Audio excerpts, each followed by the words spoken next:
ایسا نہیں کہ وہ انسان کی دعا کو نظر انداز کر دیتا ہے، اور یہ تو اس کا خود حکم ہے، وَقَالَ رَبُّكُمُ ادْعُونِي أَسْتَجِبْ لَكُمْ، تمہارا رب کہتا ہے کہ تم مجھ سے مانگو تو میں تمہاری دعا قبول کروں گا۔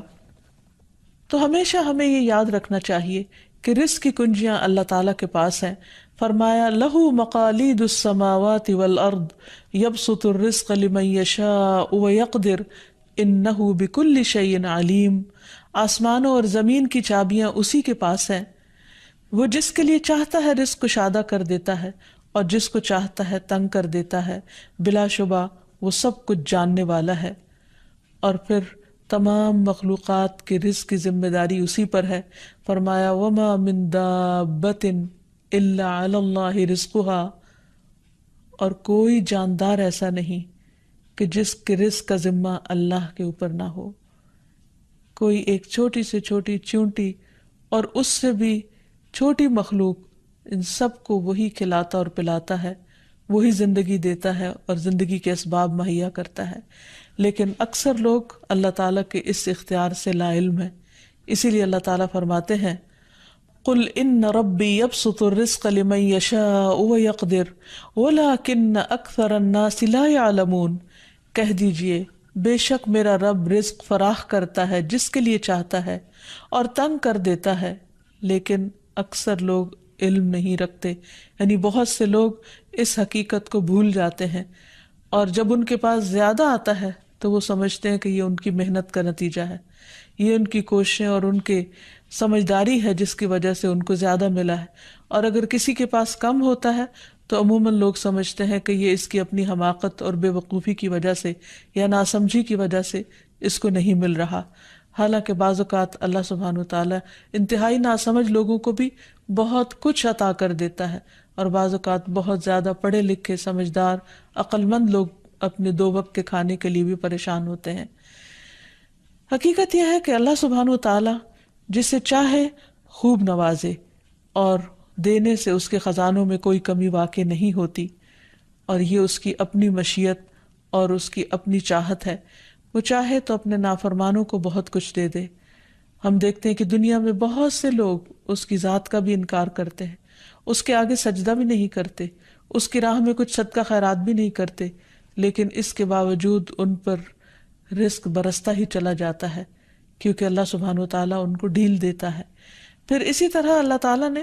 ہر ایک کا چونکہ رزق مقرر کر رکھا ہے، تو جن کے حصے میں زیادہ دیا یا زیادہ رکھا ہے،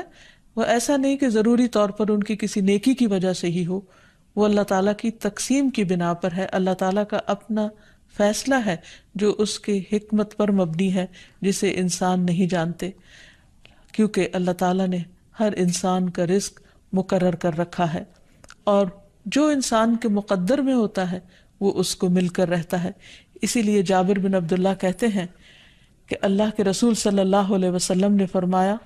اگر ابن آدم اپنے رزق سے اسی طرح بھاگے جس طرح موت سے بھاگتا ہے تو بھی رزق اسے اسی طرح پالے گا جس طرح اسے موت پا لیتی ہے، یعنی اس کا رزق اس تک پہنچ کر رہے گا۔ اس سلسلے میں ایک بہت اہم بات یاد رکھنے کی ہے کہ انسان رزق کے معاملے میں ہمیشہ اللہ تعالیٰ کی طرف رجوع کرے، اور کسی بھی پریشانی کی صورت میں غیر اللہ کی طرف رجوع نہ کرے، یعنی اپنے دکھ، تکلیف، پریشانی، اس کا داستان، اس کے بپتا صرف اللہ تعالیٰ کو سنائے، اسی سے دعائیں مانگے، اور یہ مت سمجھے کہ اللہ تعالیٰ نہیں سنتا تو وہ کسی اور کے در پر جا کر اپنی مشکل بیان کر کے اسے مشکل کشا سمجھتے ہوئے اس سے اپنی حاجات پوری کروا سکتا ہے۔ قرآن مجید میں اللہ تعالیٰ فرماتے ہیں وَاللَّهُ جَعَلَ لَكُم مِّنْ أَنفُسِكُمْ أَزْوَاجًا وَجَعَلَ لَكُم مِّنْ أَزْوَاجِكُمْ بَنِينَ وَحَفَدًا وَرَزَقَكُم مِّنَ الطَّيِّبَاتِ أَفَبِالْبَاطِلِ يُؤْمِنُونَ وَبِنِعْمَةِ اللَّهِ هُمْ يَكْفُرُونَ وَيَعْبُدُونَ مِن دُونِ اللَّهِ مَا لَا يَمْلِكُ لَهُمْ رِزْقًا مِّنَ السَّمَاوَاتِ وَالْأَرْضِ شَيْئًا وَلَا يَسْتَطِيعُونَ، اور اللہ نے تمہارے لیے خود تم ہی سے بیویاں بنائیں، اور تمہارے لیے تمہاری بیویوں سے بیٹے اور پوتے بنائے، اور تمہیں پاکیزہ چیزوں سے رزق دیا، تو کیا وہ باطل کو مانتے ہیں اور اللہ کی نعمت کا انکار کرتے ہیں؟ اور وہ اللہ کے سوا ان کی عبادت کرتے ہیں جو نہ انہیں آسمانوں اور زمین سے کچھ بھی رزق دینے کے مالک ہیں اور نہ وہ طاقت رکھتے ہیں۔ تو اس آیت سے واضح طور پر پتہ چلتا ہے کہ اللہ کے رزق کے خزانے صرف ان کا مالک اللہ ہی ہے، اس کے علاوہ کوئی نہیں۔ اگر اللہ تعالیٰ کسی کو رزق نہ دے تو کوئی اور کچھ بھی نہیں دے سکتا، کیونکہ اللہ تعالیٰ نے ملکیت کے یہ سارے اختیارات اپنے پاس رکھے ہوئے ہیں، کسی اور کو نہیں دیے۔ جیسا کہ ایک اور آیت میں آتا ہے کہ انسان کو اللہ ہی کے ہاں رزق تلاش کرنا چاہیے۔ فرمایا انما تعبدون من دون اللہ اوثانا وتخلقون افکا ان الذین تعبدون من دون اللہ لا يملكون لكم رزقا فابتغوا عند اللہ الرزق واعبدوہ واشکروا لہ الیہ ترجعون۔ تم اللہ کے سوا چند بتوں ہی کی تو عبادت کرتے ہو اور تم سراسر جھوٹ گھڑتے ہو۔ بلا شبہ اللہ کے سوا جن کی تم عبادت کرتے ہو تمہارے لیے کسی رزق کے مالک نہیں، سو تم اللہ کے ہاں ہی رزق تلاش کرو اور اسی کی عبادت کرو اور اس کا شکر کرو، اسی کی طرف تم لوٹائے جاؤ گے۔ یعنی اسی نے تمہیں پیدا کیا، وہی تمہیں رزق دیتا ہے، اسی کی طرف تمہاری واپسی ہے۔ اس لیے تم نہ اللہ کے سوا کسی اور کی عبادت کرو اور نہ ہی اس کے آگے ہاتھ پھیلاؤ اور نہ اس سے توقع رکھو کہ وہ تمہیں کچھ دے گا، بلکہ اس کے مقابلے میں پورے یقین کے ساتھ اللہ تعالیٰ سے ہی مانگتے رہو، کیونکہ نبی صلی اللہ علیہ وسلم نے فرمایا کوئی شخص اس طرح دعا نہ کرے کہ اے اللہ اگر تو چاہے تو مجھے روزی دے،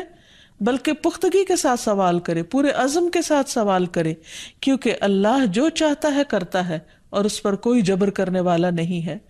اور جب بندہ اللہ سے رزق مانگتا ہے تو اللہ تعالیٰ اس کو عطا کرتا ہے۔ نبی صلی اللہ علیہ وسلم نے فرمایا جب تم اللہم ارزقنی کہو گے تو اللہ تعالیٰ فرمائے گا میں نے رزق دینے کا فیصلہ کر لیا۔ یعنی جب تم کہو گے کہ اللہ مجھے رزق دے تو اللہ تعالیٰ تمہیں جواب دے گا کہ ہاں میں تمہیں رزق دوں گا۔ اس لیے اس حوالے سے مکمل طور پر اللہ سبحانہ و تعالیٰ پر بھروسہ کرنا چاہیے، اللہ تعالیٰ کا تقوی کرنا چاہیے، یعنی اللہ تعالیٰ سے ڈرتے رہنا چاہیے اور رزق کی تلاش میں حرام راستے اختیار نہیں کرنے چاہیے، کیونکہ اللہ سبحانہ و تعالیٰ کا وعدہ ہے وَمَن يَتَّقِ اللَّهَ يَجْعَل لَّهُ مَخْرَجًا وَيَرْزُقْهُ مِنْ حَيْثُ لَا يَحْتَسِبُ۔ جو اللہ کا تقوی اختیار کرے گا اللہ تعالیٰ اس کے لیے مشکل سے نکلنے کی کوئی راہ ضرور بنا دے گا اور اس کو وہاں سے رزق عطا کرے گا جہاں سے وہ سوچتا بھی نہیں ہوگا، یعنی اس کا وہم و گمان بھی نہیں ہوگا، اس کا خیال بھی نہیں ہوگا۔ اللہ تعالیٰ غیب سے ایسے اسباب پیدا کر دے گا جن کے بارے میں انسان نے کبھی سوچا نہ ہوگا، لیکن شرط یہ ہے کہ جب انسان کے اوپر آزمائش کا وقت ہو تو اس وقت وہ اللہ تعالیٰ سے حلال ہی کو طلب کرتا رہے اور پریشان ہو کر حرام راستے اختیار نہ کرے۔ اللہ تعالیٰ کا وعدہ ہے کہ اگر کوئی اللہ سے ڈرتا ہے، اللہ کی اطاعت کرتا ہے، اللہ کی نافرمانی سے بچتا ہے تو پھر ایسی صورت میں اللہ تعالیٰ اس پر آزمائش کے ختم ہونے کے بعد آسمان و زمین سے برکتوں کے دروازے کھول دے گا۔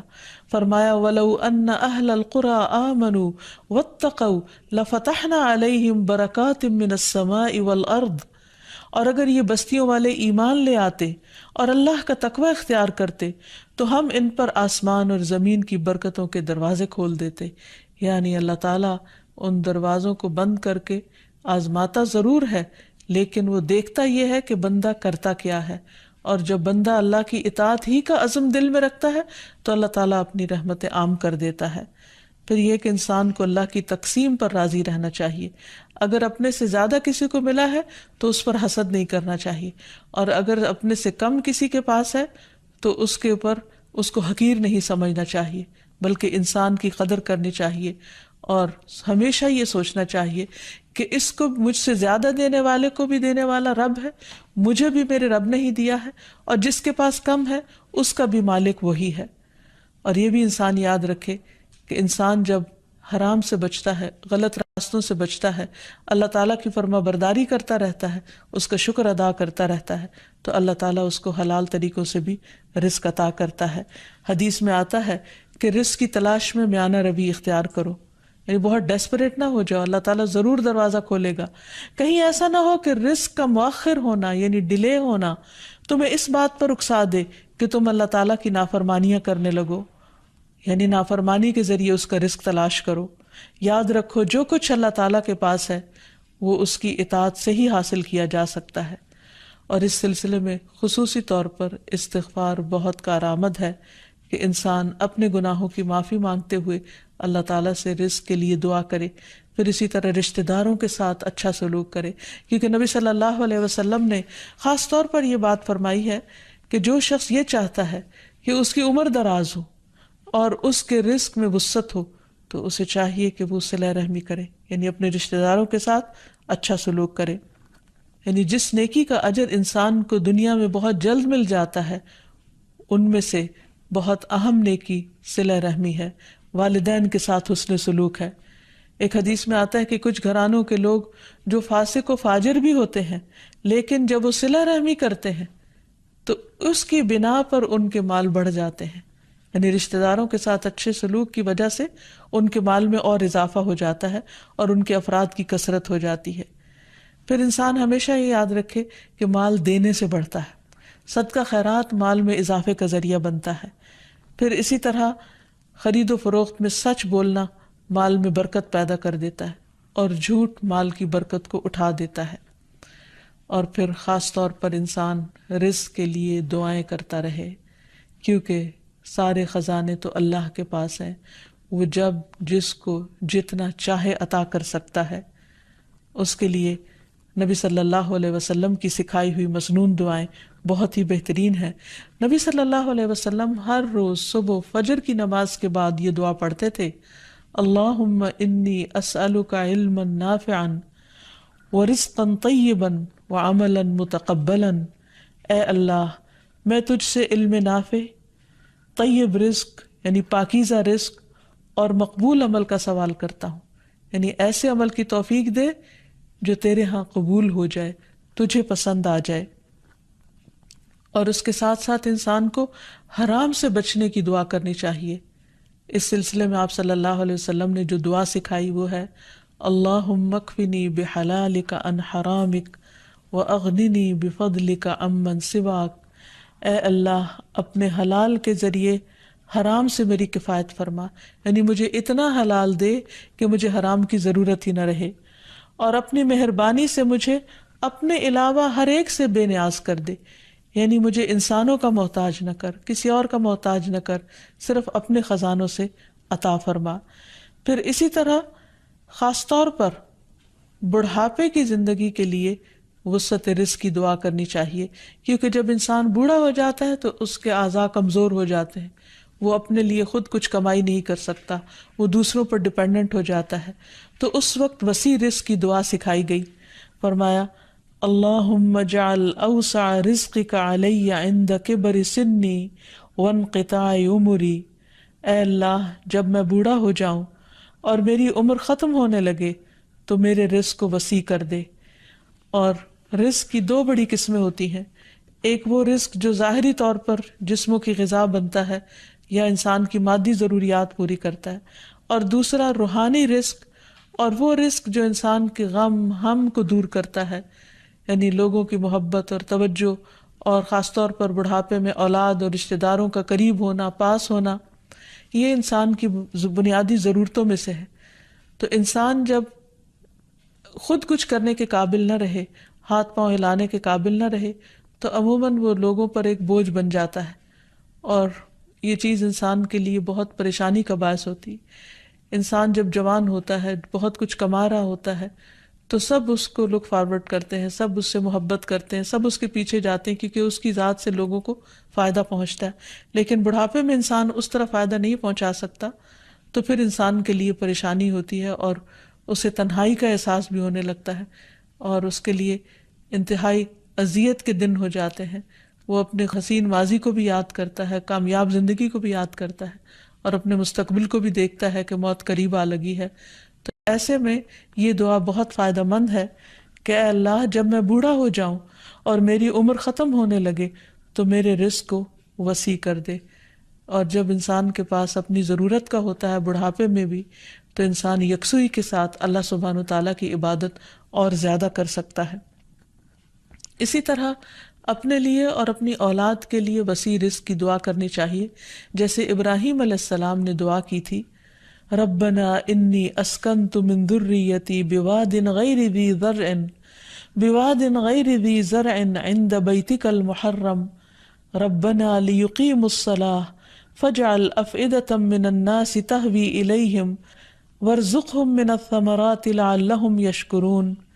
اے ہمارے رب، بے شک میں نے اپنی کچھ اولاد کو اس وادی میں آباد کیا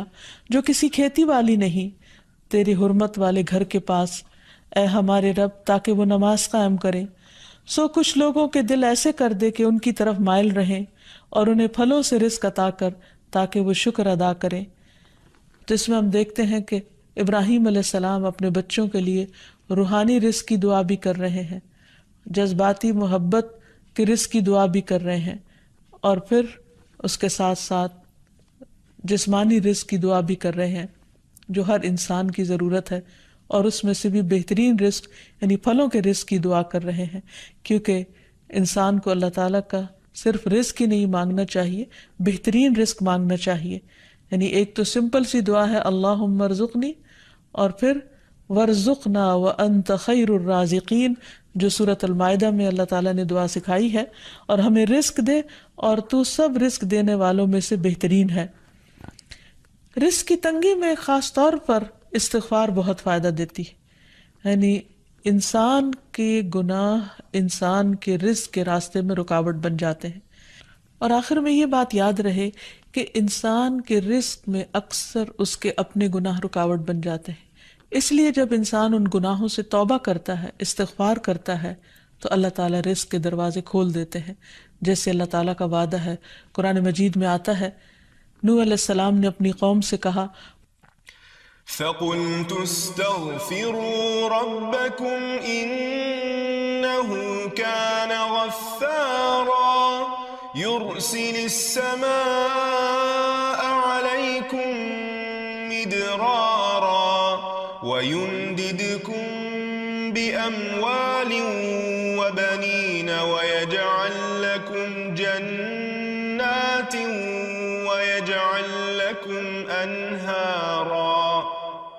اور کہا کہ اپنے رب سے معافی مانگ لو، بلا شبہ وہ بڑا معاف کرنے والا ہے، وہ تم پر آسمان سے خوب بارشیں برسائے گا، اور تمہاری مال اور اولاد سے مدد کرے گا، تمہارے لیے باغ پیدا کرے گا اور نہریں جاری کرے گا۔ تو اس سے یہ پتہ چلتا ہے کہ دنیا میں جتنی بھی راحتیں اور رزق کی قسمیں ہیں، ان سب کی کنجی استغفار ہے۔ تو اس لیے انسان کثرت سے اپنے گناہوں پر توبہ کرتا رہے۔ حضرت حسن بصری کی مجلس میں ایک شخص آیا اور کہنے لگا کہ اس کے ہاں اولاد نہیں، تو انہوں نے اس کو استغفار کا حکم دیا۔ دوسرے شخص نے کہا کہ ان کے ہاں قحط سالی ہے، بارشیں نہیں ہو رہی، تو انہوں نے ان کو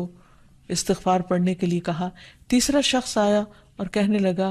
کہ اس کے رزق میں مشکل ہے، تو انہوں نے اس کو بھی یہی نسخہ بتایا۔ تو ان کی مجلس میں سے ایک شخص نے کہا کہ آپ نے ہر مشکل میں مبتلا شخص کو ایک ہی بات بتائی، ایک ہی وظیفہ بتایا، اور وہ بخشش کی دعائیں کرنے کا۔ تو کہا کہ کیا تم نے سورۃ نوح کی آیت نہیں پڑھی؟ حقیقت یہ کہ اللہ کا کلام سچا ہے، اور ہمیں اس پر ایمان لا کر پورے یقین کے ساتھ، وثوق کے ساتھ دعا مانگنی چاہیے کہ ہم انشاءاللہ استغفار کریں گے تو آسمان سے اور زمین سے رزق اگلنے لگے گا، ابلنے لگے گا۔ اللہ تعالیٰ ہمیں اپنی رحمتوں سے نوازے، اور استغفار کے لیے سمپل، اے اللہ مجھے بخش دے، اے اللہ مجھے معاف کر دے، اے اللہ میرے اگلے پچھلے سارے گناہوں کو معاف کر دے، اللہم اغفر لی، استغفر اللہ ربی من کل ذنب واتوب الیہ۔ اور سچے دل سے انسان توبہ کرتا رہے تو اللہ تعالیٰ کو مہربان پائے گا۔ وآخر دعوانا ان الحمد للہ رب العالمین۔